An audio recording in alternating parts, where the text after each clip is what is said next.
Keep your spine straight. Close your eyes. Take a deep breath in and exhale. Take a deep breath in and exhale.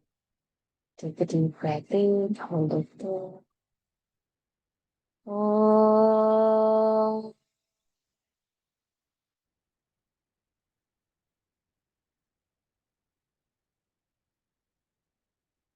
Oh.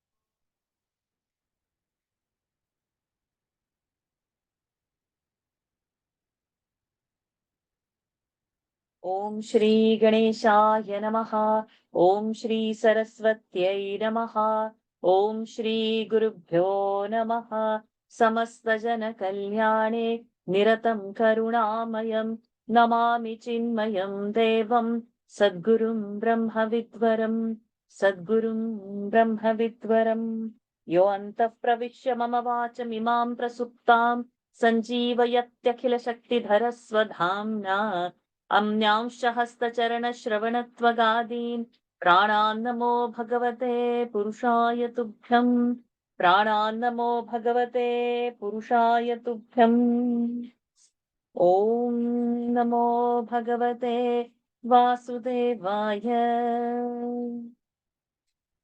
शुक्लाम्बरधरं विष्णु शशिवर्णं चतुर्भुजं प्रसन्नवदनं ध्यायेत् सर्वविघ्नोपशान्तये ईश्वरः परमः कृष्णः सच्चिदानन्दविग्रहः अनादिरादिर्गोविन्दः सर्वकारणकारणम् कृष्णं नारायणं वन्दे कृष्णं वन्दे व्रजप्रियम् कृष्णं द्वैपायनं वन्दे कृष्णं वन्दे पृथासुतम् सच्चिदानन्दरूपाय विश्वोत्पत्त्यादिहेतवे तापत्रयविनाशाय श्रीकृष्णाय वयं नुमः रमापतिपदाम्भोजपरिस्फुरति मानसं सेनापतिमहं वन्दे विश्वक्सेनं निरन्तरम् प्रह्लादनारदपराशर पुण्डरीक व्यासम्बरीश शुकशौनक भीष्मदाल्भ्यान् रुक्माङ्गदार्जुन वसिष्ठ विभीषणादीन् पुण्यानिमान् परमभागवतान् स्मरामि ॐ नमो भगवते वासुदेवाय जन्माद्यस्य यतोऽन्वयादितरतः चार्थेष्वभिज्ञस्वरात् तेने ब्रह्महृदाय आदिकवये मुह्यन्ति यत्सूरयः तेजो वारिमृदां यथा विनिमयः यत्र त्रिसर्गो मृषा धाम्ना स्वेन सदा निरस्तकुहकम् सत्यं परं धीमहि धर्मः प्रोज्झितकैतवोऽत्र परमः निर्मत्सराणां सताम् वेद्यं वास्तवमत्र वस्तु शिवदम् तापत्रयोन्मूलनम् श्रीमद्भागवते महामुनिकृते किं वा परैरीश्वरः सद्यो हृद्यवरुध्यतेऽत्र कृतिभिः शुश्रूषुभिस्तत्क्षणात् निगमकल्पतरोर्गलितं फलं शुकमुखादमृतद्रवसंयुतं पिबत भागवतं रसमालयम् मुहुरहो रसिका भुवि भावुकाः यं प्रव्रजन्तमनुपेतमपेतकृत्यं द्वैपायनो विरह कातर आजुहाव पुत्रेति तन्मयतया तरवोऽभिनेदुः तं सर्वभूतहृदयं मुनिमानतोऽस्मि यस्वानुभावमखिलश्रुतिसारमेकम् अध्यात्मदीपमतितितीर्षतान्तमोऽन्धम् संसारिणां करुणयाः पुराणगुह्यम् तं व्याससूनुमुपयामि गुरुं मुनीनाम् नारायणं नमस्कृत्य नरं चैव नरोत्तमं देवीं सरस्वतीं व्यासं ततो जयमुदीरयेत्। कृष्णाय वासुदेवाय देवकी नन्दनाय च नन्दगोपकुमाराय गोविन्दाय नमो नमः। नमः पङ्कजनाभाय नमः पङ्कजमालिने नमः पङ्कजनेत्राय नमस्ते पङ्कजाङ्घ्रये यस्य भगवताख्या सर्वेषां भक्तिदानृणां स एव करुणा सिन्धुः बोधितात्मा गुरुर्मम। तस्मै श्री वासुदेवाय धरणीसुररूपिणे गुरुवायुपुरेशाय तुभ्यं श्री गुरवे नमः। शङ्खचक्रगदा पद्मधारिणे गुरुरूपिणे गुरुवायुपुरेशाय वासुदेवाय ते नमः। संसारसागरे मग्नं दीनं मां करुणानिधे कर्मग्राहगृहीताङ्गं मामुद्धर भवार्णवात्। श्रीमद्भागवताख्योऽयं प्रत्यक्षः कृष्ण एव हि स्वीकृतोऽसि मया नाथ मुक्त्यर्थं भवसागरे। मनोरथो मदीयोऽयं सफलः सर्वथा त्वया निर्विघ्नेनैव कर्तव्यः दासोऽहं तव केशव। शुकरूपप्रबोधज्ञ सर्वशास्त्रविशारद एतत् कथा प्रकाशेन मदज्ञानं विनाशय। पीताम्बरं करविराजितचक्रशङ्खं कौमोदकी सरसिजं करुणासमुद्रम् राधासहायमतिसुन्दरमन्दहासं वातालयेशमनिशं हृदि भावयामि। वातालयेशमनिशं हृदि भावयामि। ॐ श्री परमात्मने नमः। श्रीमद्भागवत महापुराणं प्रथमः स्कन्धः अथ प्रथमोऽध्यायः। जन्माद्यस्य यतोऽन्वयादितरतः चार्थेष्वभिज्ञस्वराट् तेने ब्रह्महृदाय आदिकवये मुह्यन्ति यत्सूरयः। तेजो वारिमृदां यथा विनिमयः यत्र त्रिसर्गो मृषा धाम्ना स्वेन सदा निरस्तकुहकं सत्यं परं धीमहि। धर्मः प्रोज्झितकैतवोऽत्र परमः निर्मत्सराणां सताम् वेद्यं वास्तवमत्र वस्तु शिवदं तापत्रयोन्मूलनम्। श्रीमद्भागवते महामुनिकृते किं वा परैरीश्वरः सद्यो हृद्यवरुध्यतेऽत्र कृतिभिः शुश्रूषुभिस्तत्क्षणात्। Pranams to the Lord. Pranams to all the Mahatmas who are in tonight's Bhagavad session. We have seen in last class these first two verses. We have just begun the session. What in the gist of these two verses, what we can see is Satyam Param Dhimai. Let us meditate on that Param Satya. This is the first verse. And then what kind of a Satya? Who is responsible for all the happenings? Janmadhyasa. So from there they have started. And they have given an example of Tejo Vari Mrida. Like, he's the only Satya, but I'm seeing the world as this Satya. Correct. But the world is not, because only Satya is the Lord.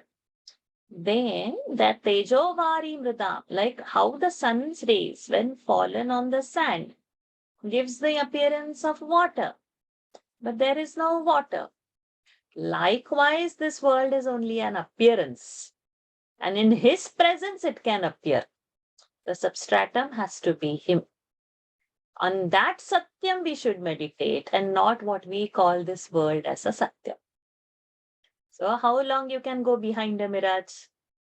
Will you get water going behind the mirage? You cannot quench your thirst by the water you are seeing in the mirage. Everywhere it is only the sand. On such a mrit, when the sun rays are falling, it creates as if there is a water. So the first verse is so pregnant with so many aspects, that what is actual truth, what are we thinking, and actually what we are supposed to think, and actually what we are thinking. We are not thinking of the Lord, right? We have to enjoy so many things in the world, thinking that will quench the thirst of happiness. But never, nothing quenches actually our thirst. We know that also, but still we like. Now, one weekend, if we get to enjoy, we really like that. So on small enjoyments only we are happy. Bigger we are not happy. So let us all. So the first slok itself washes us up that let us seek only the highest truth. Okay. And then the second verse is like a phalam. What will happen if you are studying Bhagavatam? What will happen? It is like your ways will get purified. You will be aligned in Dharma. And when your ways and your alignment is there, just by listening to Bhagavatam, the God will be trapped in your heart. Sadhyaha, immediately, instantly. So that is a very good word. Sadhyaha avarudhyate. Avarudhyate is to capture him in the heart. Rudhyaha, in the heart. So this is the highest phala. So it's so easy that if we mend our ways into the sattvic aspect, and if we are trying to seek him, it's an assurance coming. You try to seek him with your pure heart, he will appear in your heart. You will see. This is these two verses we have seen. We are going ahead. First two verses are itself so beautiful and so assurance. Like just by doing Bhagavatam, you are getting God is what it is. And why? Because he is only Satyam. What we are thinking is reality is not the reality at all.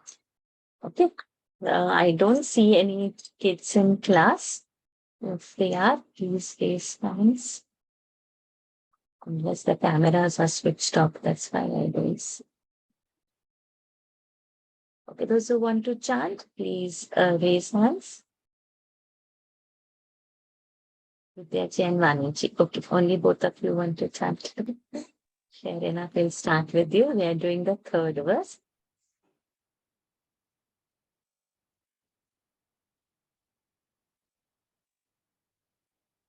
Not to frighten. It's okay to make mistakes. We know already we would have not been in the class. Okay.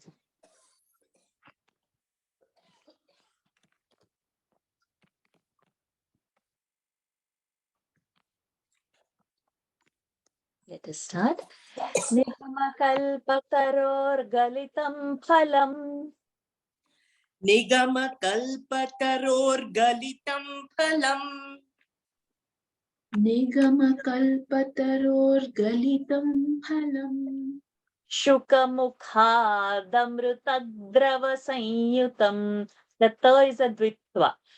Amrutadrava.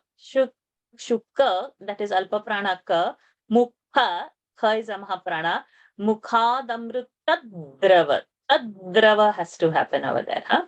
Shukamukhadamrutadrava sanyutam. शुकमुखादमृतद्रवसंयुतम्. Not correct. Again. Shukamukhadamutadravasanyutam. Again. Shukamukhadamruttadravasanyutam. The third one was Shukamukhadamutadravasanyutam. Shuka. Shukamukhadamruttadravasanyutam. Shukamukhadamruttadravasanyutam. शुकमुखादमृतद्रवसंयुतम् पिबत भागवतं रसमालयम् Pibata Bhagavatam Pibata Bhagavatam Rasamalayam. पिबत भागवतं रसमालयम् मुहुरहो रसिका भुवि भावुकाः Muhuraho Rasika Bhuvi Bhavukaha. मुहुरहो रसिका भुवि भावुकाः Also unmuted. And stay muted, please. Okay.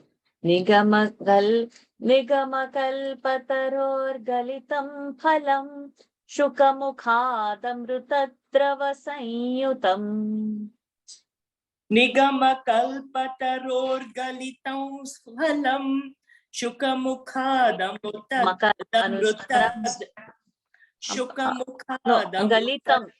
Galitam makara. Nigamakalpatarorgalitam phalam shukamukhadamruttadravasanyutam. निगमकल्पतरोर्गलितं फलं शुकमुखादमृतद्रवसंयुतम् पिबत भागवतं रसमालयम् मुहुरहो रसिका भुवि भावुकाः Pibata Bhagavatam Rasamalayam Muhuraho Rasika Bhuvi Bhavukaha. पिबत भागवतं रसमालयम् मुहुरहो रसिका भुवि भावुकाः Nigamakalpatarorgalitam phalam shukamukhadamruttadravasanyutam. Pibata Bhagavatam rasamalayam muhuraso rasika bhuvi bhavukaha. Muhuraho, not muhuraso. Muhuraho rasika bhuvi bhavukaha.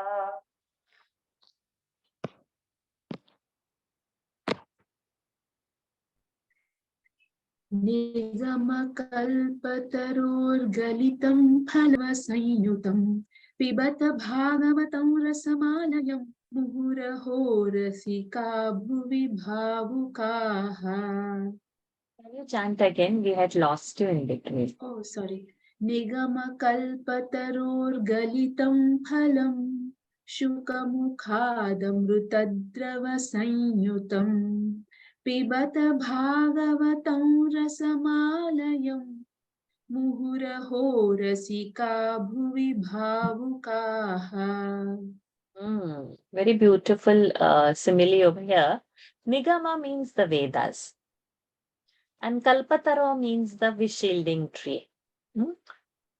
So from the Vedas, which is like a Vishilding tree, like a Kalpataru, Galitam, fallen down, Phala, the fruit.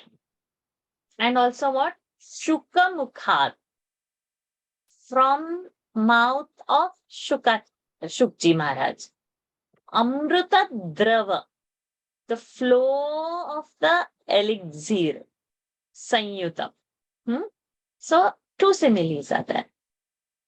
This Bhagavatam is like the fruit that has been dropped from the Vedas. Vishya means this fruit is going to fulfill all the desires. It's like that. Kalpataror Galitam. And also it is flowing out like a amrita from Shukji Maharaj. So this Bhagavatam, pibata, keep drinking, muhuhu, again and again. And bhuvi means on the earth. Rasika means those who enjoy that taste, those who know that. Bhavukaha, one who express, one who are emotional about it, one who are devotional about it. And this Rasamalayam, there are a couple of meanings that it is a house of the rasa, the house of all the jnana, or the house of the elixir, or it is also said that this rasam you drink till alaya, till the laya comes, till the dissolution, you keep drinking this. So both the meanings have been taken, both are okay. So the people who are emotional, who know about this, they know this fruit, how this is important, and they drink, keep on drinking this elixir continuously. Muhuhu means again and again. Nigamakалпатароргалитам phalam shukamukhadamrutadravasanyutam pibata bhagavatam rasamalayam muhuraho rasika bhuvi bhavukaha. These first three verses, everyone who is in the class should memorize. How many days you all will take? Just give me some random answers.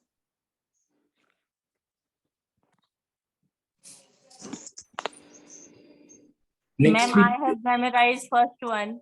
Next week, Excellent. Varsha ji. Next week, one person. I can recite now only. Oh, excellent, excellent. And why others are silent? Varsha ji, I You have done learned first one. one. Next week. Excellent. Next week is one answer. Other answers? Next week. Next week, madam. Excellent. So then we stick to 1 week. 1 week Yeah. to memorize all the 3 verses for all. Anybody who cannot memorize? 1 week is not sufficient for anyone? Please tell me now. Varsha ji, this is Himabindu. Can I do it in 2 weeks? 2 weeks. Okay. So except for Binduji, anybody else who is needing more time? Okay. Mukam Sammatam means if those are not saying anything, they are agreeing. Is the okay. Thank So you, Varsha ji. so except for Binduji, everybody is doing it in 1 week's time. Binduji will come after 2 weeks to memorize nicely. Okay. Vidyaji and Vaniji, we continue. So now we enter the whole thing. Let us get into our first verse coming after the prayers. Naimishe nimisha kshetre नैमिषे निमिषक्षेत्रे नैमिषे निमिषक्षेत्रे rishaya shaunakadayah ऋषयः शौनकादयः ऋषयः शौनकादयः satram swargaya lokaya सत्रं स्वर्गाय makara लोकाय anuswara सत्रं स्वर्गाय लोकाय सत्रं स्वर्गाय लोकाय sahasra samamasat सहस्रसममासत सहस्र सममासत naimishe nimisha kshetre rishaya shaunakadayah नैमिषे निमिषक्षेत्रे ऋषय शौनकादयः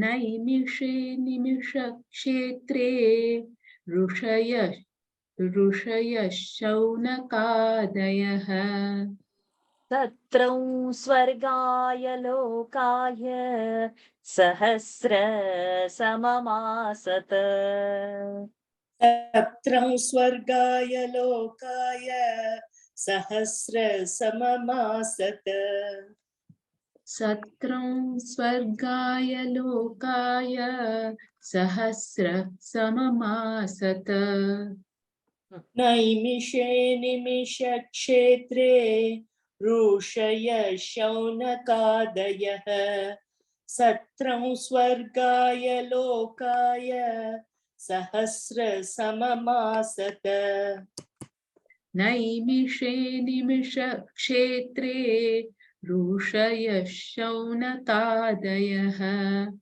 सत्रं स्वर्गाय लोकाय सहस्रसममासत So Naimishe, Saptami in Naimisharanya, in the Naimisha forest, Animisha Kshetre. Animisha is name of Mahavishnu, one who doesn't wait. So in Mahavishnu's place, Shaunakadi, Shaunaka and all other Rishis, Rishayaha, Shaunakadayaha, Rishayaha, Sahasra, 1,000, Samam, years, Asata, Satram. Satram means Yajna. They were performing Yajna for 1,000 years. For what sake? Swargaya Lokaya. Now this Swargaya Lokaya has a couple of meanings where Swa and Ga is being divided and where the Gayana of the Lord is done. So to get a better Loka, for a better Loka Prapti, where so we say Swarga means in heaven, right? So in that sense, one okay. But where the Lord's glories are sung there. So to get that, they have the Shaunakadi Rishis had engaged themselves in doing such a big yaga for 1,000 years. In where? In Naimisharanya. Naimishe nimishakshetre Rishaya Shaunakadayah Satram Swargaya Lokaya Sahasra Samamasat. Continue.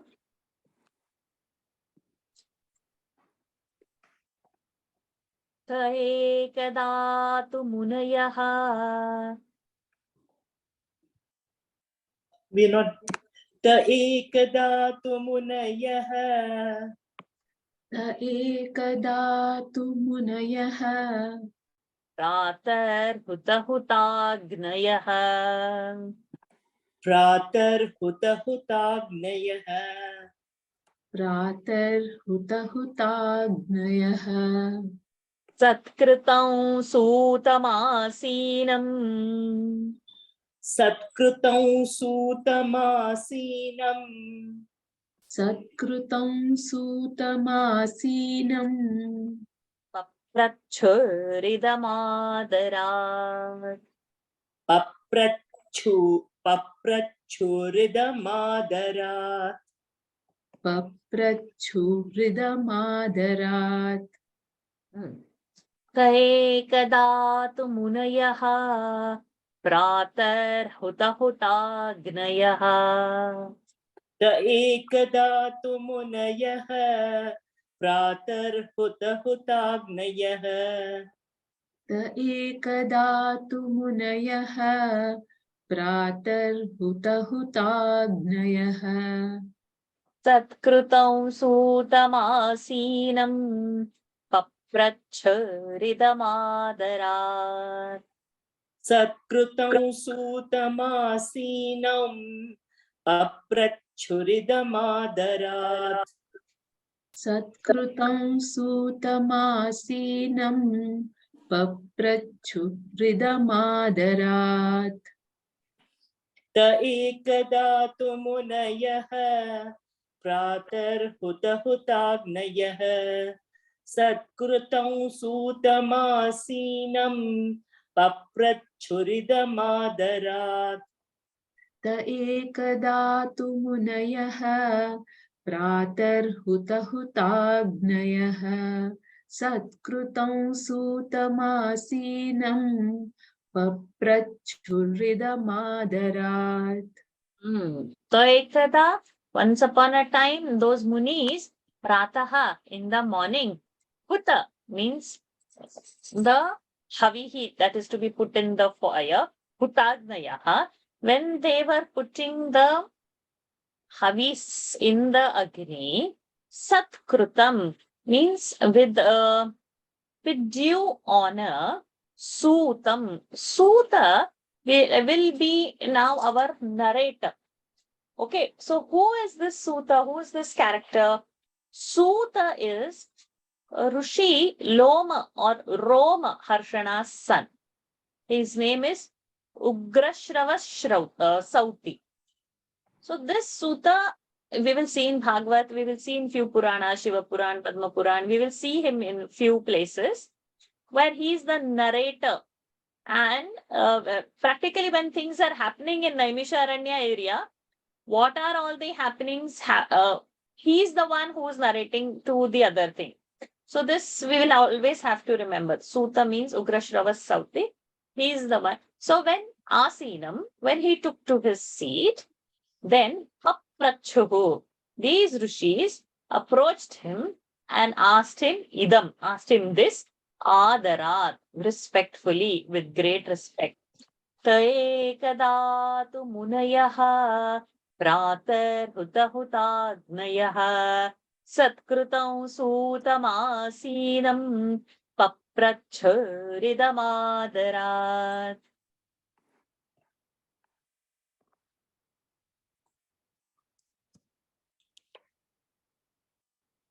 Sanjeev ji, Radha Krishnan जी.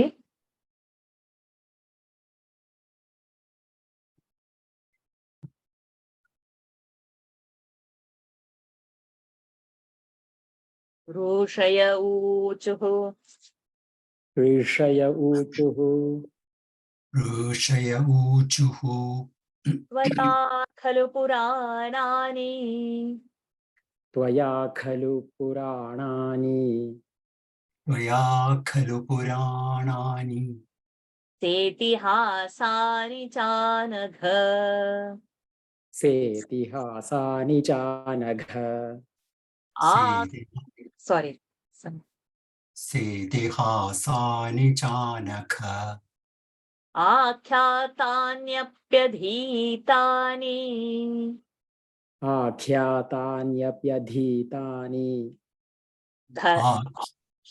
आख्यातान्यप्यधीतानि धर्मशास्त्राणि यान्युत धर्मशास्त्राणि यान्युत धर्मशास्त्राणि यान्युत ऋषय ऊचुः त्वया खलु पुराणानि सेतिहासानि चानघ.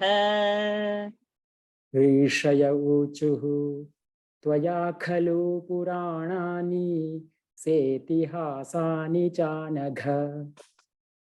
ऋषय ऊचुः त्वया खलु पुराणानि सेतिहासानि चानघ आख्यातान्यप्यधीतानि धर्मशास्त्राणि यान्युत आख्यातान्यप्यधीतानि धर्मशास्त्राणि यान्युत आख्यातान्यप्यधीतानि धर्मशास्त्राणि यान्युत ऋषय ऊचुः त्वया खलु पुराणानि सेतिहासानि चानघ आख्यातान्यप्यधीतानि धर्मशास्त्राणि यान्युत. ऋषय ऊचुः त्वया खलु पुराणानि सेतिहासानि चानघ आख्यातान्यप्यतीतानि धर्मशास्त्राणि यान्यत. So these rishis have approached Sutta and then said, Tvaya, third case, by you, Khalu. Actually, really, obviously, Puranani, Itihasani. So you, Akhyatani, Api Adhitani. So Akhyatani, Sandhi, Api, second line, first word, Api Adhitani, and then Dharma Shastrani, Yani. So, Yani, whatever, Dharma Shastras are there, Puranas are there, Itihasas are there. Cha Anagha, Anagha, very pure, without any sins.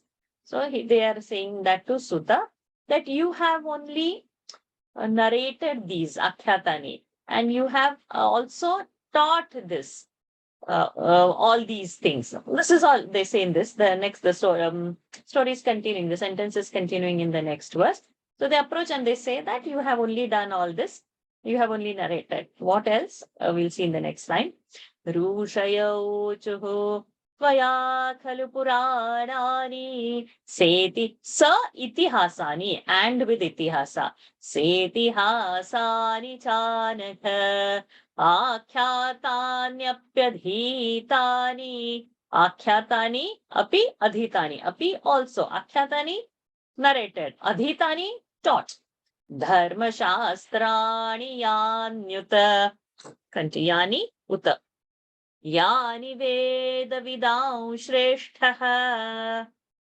यानि वेदविदां श्रेष्ठः यानि वेदविदां श्रेष्ठः Taha.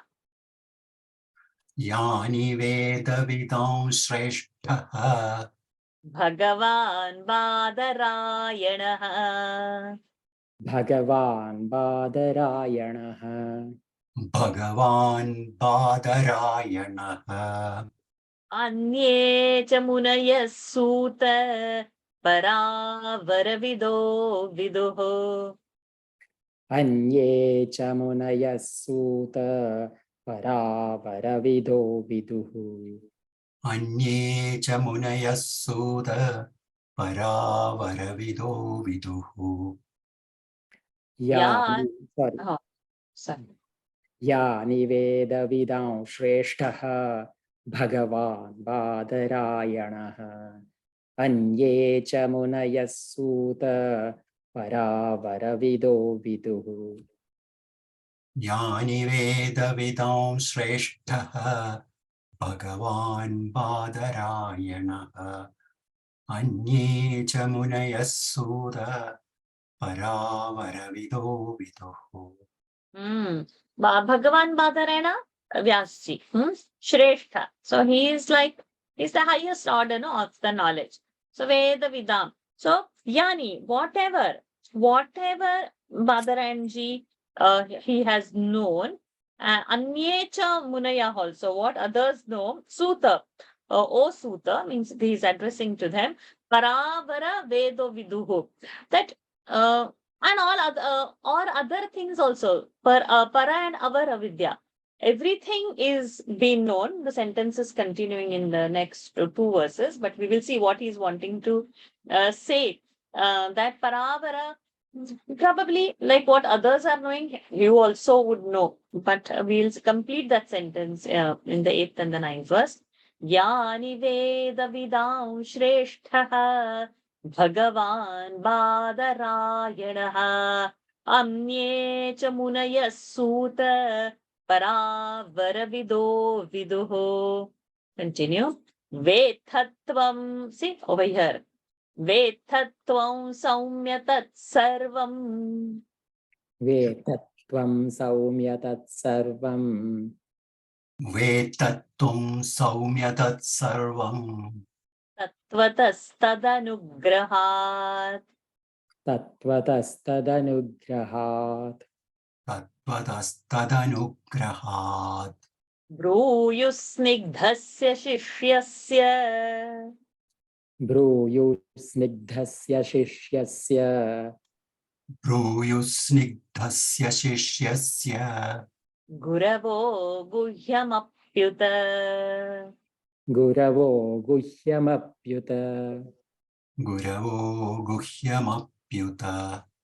वेत्थत्वं सौम्य तत्सर्वं तत्त्वतस्तदनुग्रहात् Vetatvam saumya tatsarvam tatvatastadanugrahat. Vetattum saumya tatsarvam tattvatastanugrahat. In Vitha, the th can be better.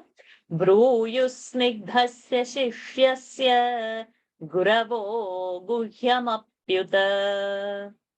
Brūyusnigdhasya shishyasya guravo guhyamapyuta. Brūyusnigdhasya shishyasya guravo guhyamapyuta. Vetatvam saumya tatsarvam tatvatastadanugrahat. Brūyusnigdhasya shishyasya guravo guhyamapyuta. Vetattum saumya tatsarvam tattvatastanugrahat.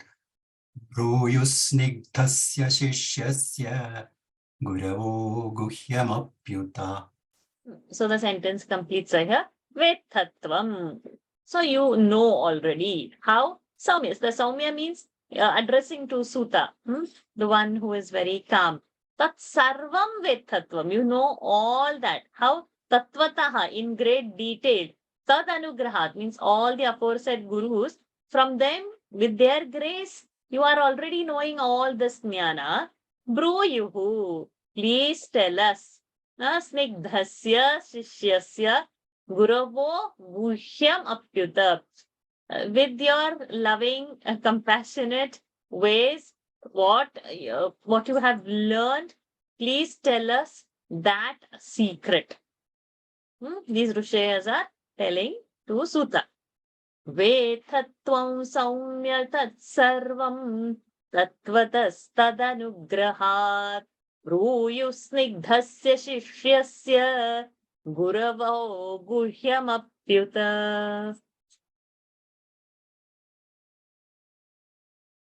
Shobhaji, Arunaji. Tatra tatranjasayushman.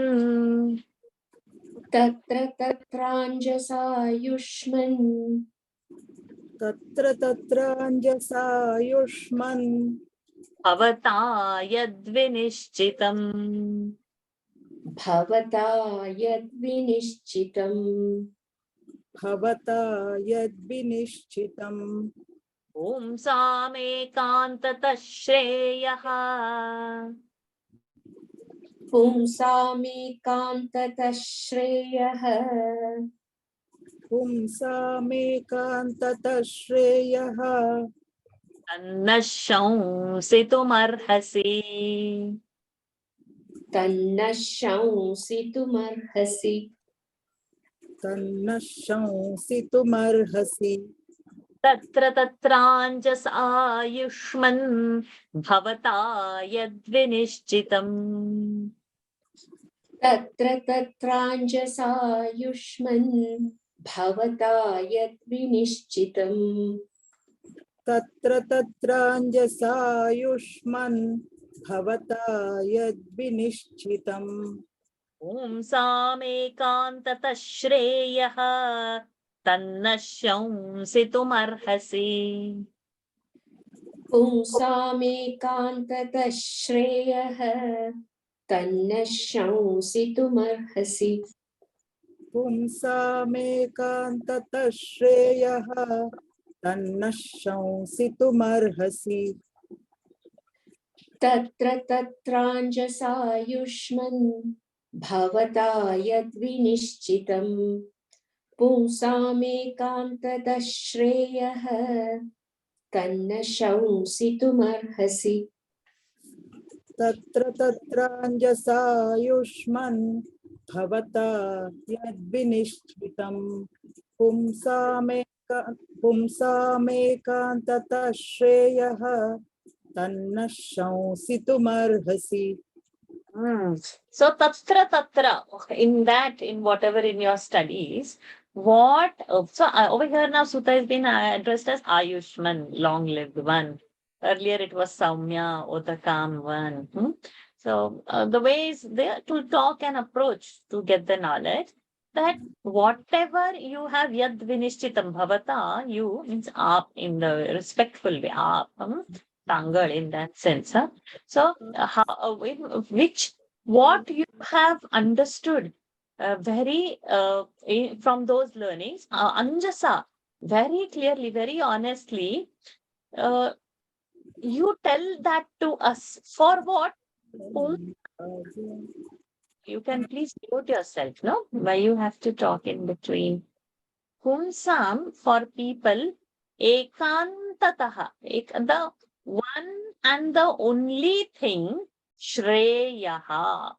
What is the highest Shreyas for people? Naha. Naha means to us, you tell us. Naha. Shreyaha tat naha. That is the sandhi over there. Shreyaha naha. This word I'm saying. Shreyaha, sakara will go. Na will separate, tat will happen, half the. And this naha. Naha means to us. Shaunsitum arhasi. We want to know, so you please tell us what is for the highest good. This is the first question that from all the studies and all your good Guru Anugrahas, we know that you have this knowledge. Please tell us what is the highest good for us. Tatra tatranjasa yushman bhavata yad vinishchitam om samekantata shreyaha tannashamsitum arhasi. Continue. Prayenalpayushas sabhyah.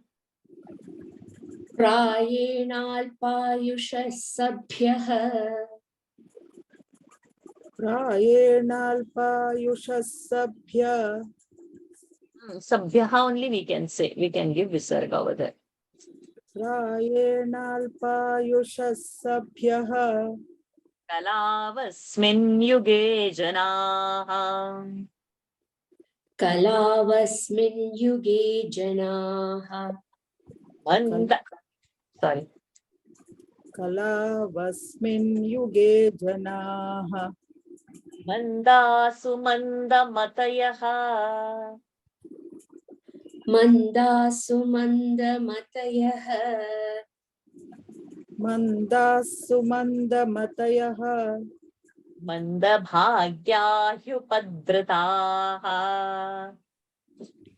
मन्दभाग्याह्युपद्रुताः मन्दभाग्याह्युपद्रुताः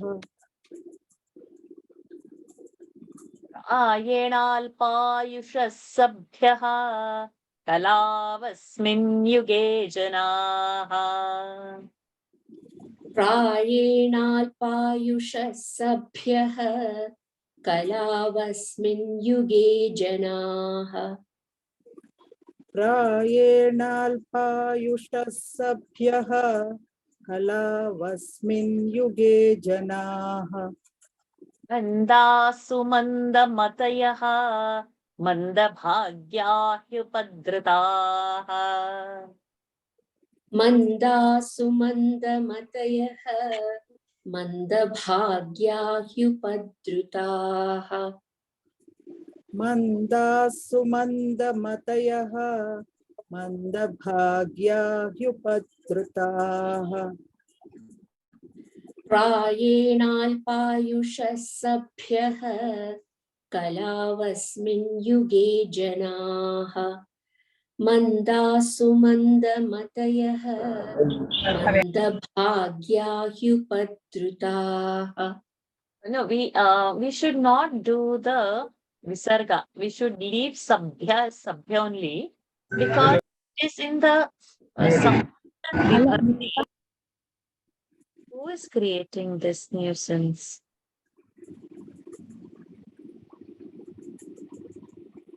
It is in the Sambodhan Vibhakti, and Sabhyaha will not happen. Sabhya only should be there. Okay. So we should correct that. Both of you chant again. प्रायेणाल्पायुषः सभ्य कलावस्मिन् युगे जनाः मन्दासु मन्दमतयः मन्दभाग्या ह्युपद्रुताः प्रायेणाल्पायुषः सभ्य कलावस्मिन् युगे जनाः मन्दासु मन्दमतयः मन्दभाग्या ह्युपद्रुताः. So what these Shaunakadi Rishis are trying to tell Sutta, what is the highest good, you please tell. So this was the last verse we saw. Then he is explaining further that Prayena, mostly, in Kalavasmin means Kalau Asmin. Asmin Kalau means Asmin Kali Yuge. In this present Yuga, Kalau. Asmin Kalau. Kalau Asmin. There is a Sandhi. Remember that. In this Kali Yuga, so he is given in this shloka the signs of how people are going to be in this Yuga. So they are going to be how Prayena mostly Alpayushaha. They won't have long life. You know, in the starting we saw in the first verse that the Rishis did yajna for Satram for Sahasra Samam. 1,000 years they did that. And now over here, our grandparents maybe 100 years. But our generation, 70, 80, or now next generation, I don't know whether it's going to come down. And with the way people exercise, and we hear all these leading stars and the sports people who exercise severely, they just dropped down dead one fine morning while they're exercising. We hear these stories. So the lifespan in Kali Yuga is short. So Prayena Alpayushaha. Sabhya means, again, it's addressed to Sutta. Sabhya, Saumya, Ayushman. He's been addressing like this. So now in this verse it's Sabhya. So that's why no Visarga is said. So in this Yuga, in this Kali Yuga, people are short-lived. Then Mandaha. They're very slow. They're very lazy. Just see how many times we can complain of our body is aching and we don't have mood. How many times we are in tamas. And then so manda mataya, one so is added to that man. Super slow intellect. Correct, no? How many times we have to read and it still doesn't sit into our head. We have to take a lot of energy to focus. And somehow we have crammed those verses in our head. If we don't practice for 2 weeks, it's gone. Where it goes, God alone knows. So our matis are not brilliant and bright. This is all Kali Yuga's Lakshana. And Manda Bhagya. You know, we hear all the stories of Guru Kripa and all. And something happens and somebody is raised. And for us, like, to get a Guru Sangati also, that Kripa, you know, not all are blessed to stay in a Guru Sannidhi. So Bhagya is also less only. Manda. Bhagya is also less. And on top of that, Upadrutaha. So many diseases are there. No? Today one headache is there. Tomorrow something else is coming. The blood reports are showing something and all. So lot of disease are affected. So he's describing like how the people are having problem. Now in this kind of a condition, you have to give what would be the best and easy way for people to do. Prayenalpayusha sabhya kalavasmin yuge janaha manda sumanda matayaha manda bhagya hyupadrataha. Continue. Bhurini bhuri karmani. भूरीणि भूरि कर्माणि भूरीणि भूरि कर्माणि Shrotavyani vibhagashah. श्रोतव्यानि विभागशः श्रोतव्यानि विभागशः Atasadhotra yatsaram. अतः साधोऽत्र यत्सारम् अतः साधोऽत्र यत्सारम् समुद्धृत्य मनीषया समुद्धृत्य मनीषया समुद्धृत्य मनीषया ब्रूहि न श्रद्दधानानाम्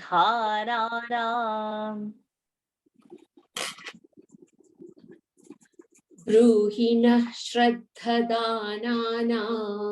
श्रद्धा ब्रूहि नः श्रद्धदानानाम्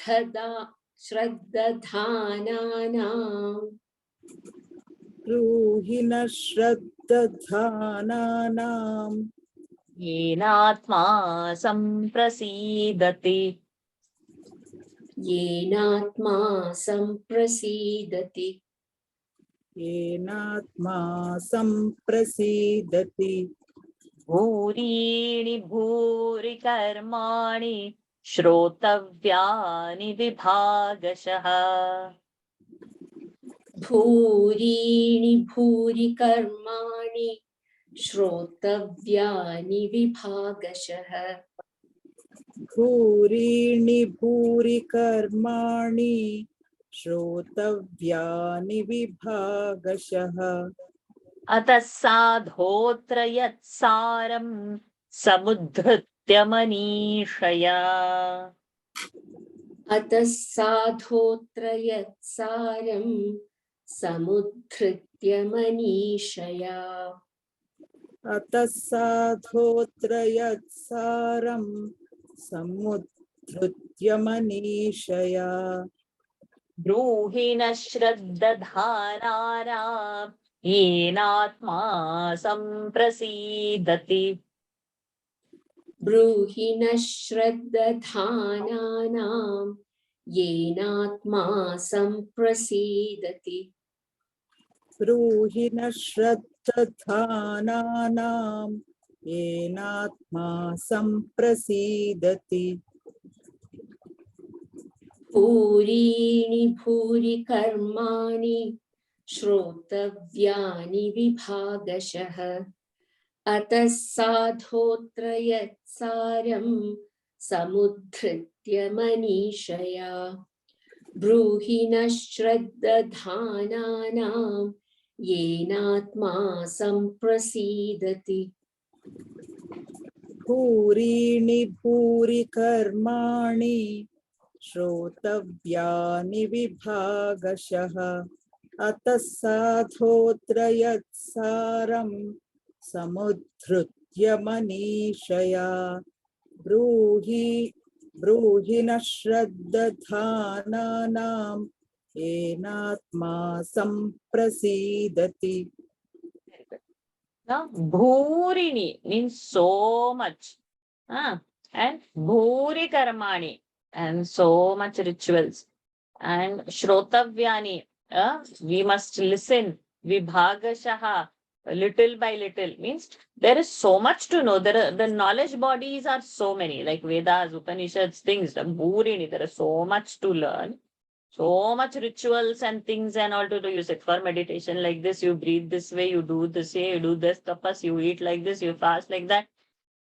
You light lamp like this, you do puja like this, you sit in this direction, that direction. My God, there is so much to know, so much to do, so much to hear, part by part. Vibhagashaha. Ataha. Therefore, Sadho. Now he's addressing that Saumya, Ayushman, Sabhya. Now he's asking Sadho, O pious one, Atra. Over here, now what you do? Saram samudhritya manishaya. By your mind, third case manishaya. By your intellect, by your mind, by your deepest insight, in that, what you think is the saram, the essence of all, samudhritya, take all that and bruhi, tell, naha, to us. How are we? Shraddha.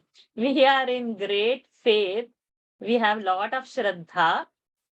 You should tell that, taking all that sar. Yena, by which Atma samprasidati.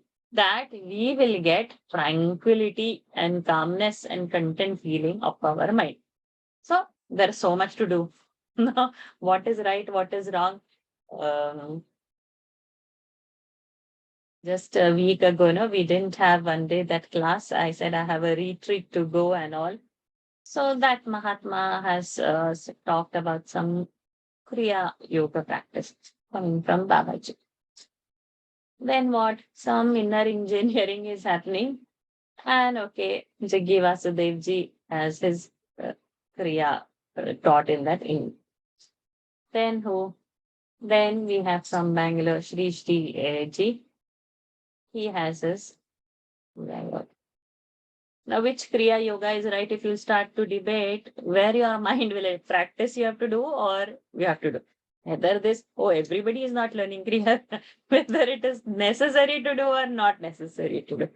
And okay, now I have met this Mahatma, so I start this Mahatma, what he is suggesting. Then tomorrow, by grace of God, I need to be in another Mahatma's presence. That another Mahatma will tell me something else. Where we have to stop, what we have to exactly do, and moreover, how much is our capacity? I want this. If you put our hand and heads into everything, nothing is going to get accomplished. So, very, Bhurini, Bhuri Karmani, Bhuri Shastras are there, Bhuri Karmas are there. So much there is to listen. Shaunagadi Rishis are very smart. They are asking Suta, you think Manisha, yours, and Saram Samudritya, you tell us, by which Atma Samprasidati, best way. So now we should listen to this answer and apply it to ourselves, and that is enough solution. No need of going and knocking anywhere or getting confused. Because then you get a pressure. Oh, she's doing that. He's doing this. I am not doing anything. Then that's a problem. Why we have to have an inferior complex when we are that light itself? If all the Vedas are saying, why are we not able to fathom our own light? So all these points are my thoughts, which I am saying. Probably it would be each everyone's thought. That's why it's coming to the mind. Where and what and how much. So we will get the answer over here in the next week, probably, or as we are doing the Bhagavata. And that should be a sufficient answer, guys. My final, what to say, sure short wooden plank that has come that we can hold on to from the Shastra itself. Bhurini bhuri karmani श्रोतव्यानि विभागशः अतः साधोऽत्र यत्सारं समुद्धृत्य मनीषया ब्रूहि न श्रद्दधानानां येनात्मा सम्प्रसीदति. We stop over here for today. Any questions to be asked? Sometimes I feel this competition, that competition, and then we need a breathing. Whether we need to do competition, whether we need to understand, whether we need to just have devotion, is it enough? What we have to exactly do? Sometimes the options are so much, confusion comes. So let us wait for this answer. What is going? Some more questions are going to come, and we have completed 11 verses today. This chapter finishes in at 23rd verse. So hopefully next week, if possible, we can complete the chapter. Write down these questions somewhere.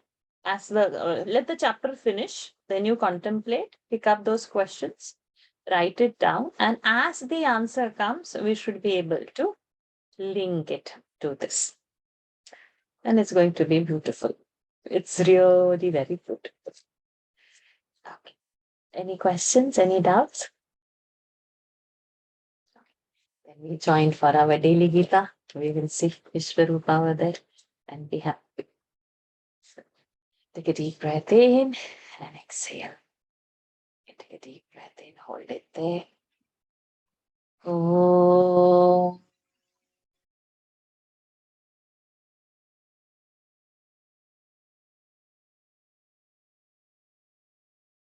Oh.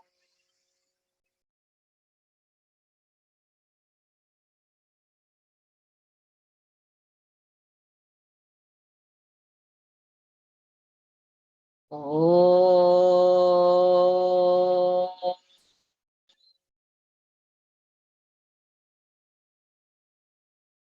Om Purnamadah Purnamidam Purnat Purnamudachyate Purnasya Purnamadaya Purnameva Vasishyate. Om Shanti Shanti Shanti. Harihi Om. Shri Gurubhyo Namaha. Harihi Om. Shri Krishnarpanamastu. Hari Om, everyone. See you all next week. धन्यवादः Om Varshaji. शुभरात्रि Hari Om. Hari Om Varshaji. Thank you. Hari Om Varshaji. Thank you. Hari Hari Om. Hari.